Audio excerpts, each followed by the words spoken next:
नमस्कार, मी वैद्य आश्लेषा गोखले. संजीवन वेदा चॅनलवर तुमचं सर्वांचं स्वागत आहे. मागच्याच व्हिडिओमध्ये आपण पाहिलं की वात प्रकृतीची लोक कशी असतात, त्यांचा स्वभाव कसा असतो, त्यांच्या वागण्यामधून आपल्याला कसा दिसून येतो की हे वात प्रकृतीचे आहेत. तसंच आज आपण बघणार आहोत वाताचे स्थान कोणते कोणते आहेत शरीरात. म्हणजे आयुर्वेदात जसं सांगितलं आहे की वात अमक्या अमक्या ठिकाणी आहे. म्हणजे काय, एक श्लोक आहे, पक्वाशय कटिसक्ती श्रोत्रास्ती स्पर्शनेंद्रिय स्थानम वातस्य. आता याचा अर्थ काय की त्याचं मेन स्थान आहे ते म्हणजे पक्वाशय. पक्वाशय म्हणजे लार्ज इंटेस्टाईन, म्हणजे आपली मोठी आतडी. आता या आतड्यांमध्ये वाताचं स्थान आहे. दुसरं कान, आपलं नाक, घसा, हे सगळे वाताचे स्थान आहे. आता वाताच्या स्थानामध्ये सर्वात महत्त्वाचं येतं म्हणजे पेल्विस, युरिनरी ब्लॅडर. हे सगळे जे भाग आहेत किंवा मांड्या, आपले अस्थिधातू म्हणजे आपण बोन्स म्हणतो त्याला, हे सगळे वाताचे स्थान आहेत. आता हे वाताचे स्थान आहे म्हटल्यावर आपल्याला बराच कन्फ्युजन होतो. पण ह्याच्यामध्ये आयुर्वेदात 5 प्रकाराचे वात सांगितले आहेत, ज्याच्यामुळे हे सगळे स्थान ऑटोमॅटिकली आपल्याला समजून येतात.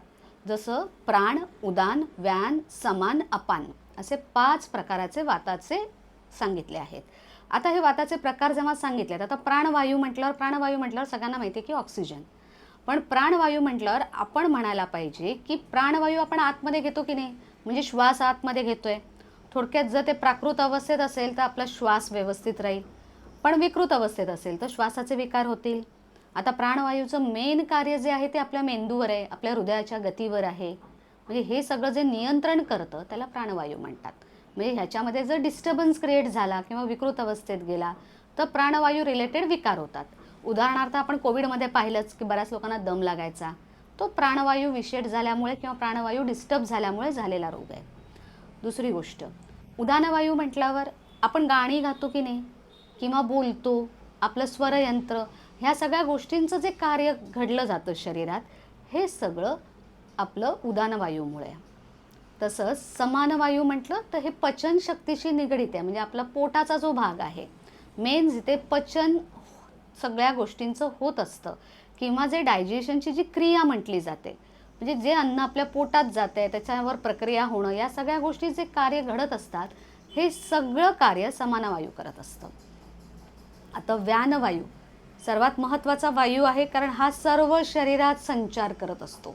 म्हणजे आता उदाहरणार्थ जे पचन झाल्यावर जे न्यूट्रिएंट्स आहेत ते प्रत्येक शरीराच्या भागात पोहोचवण्याचं काम कोण करतं, तर ते व्यानवायू करतं.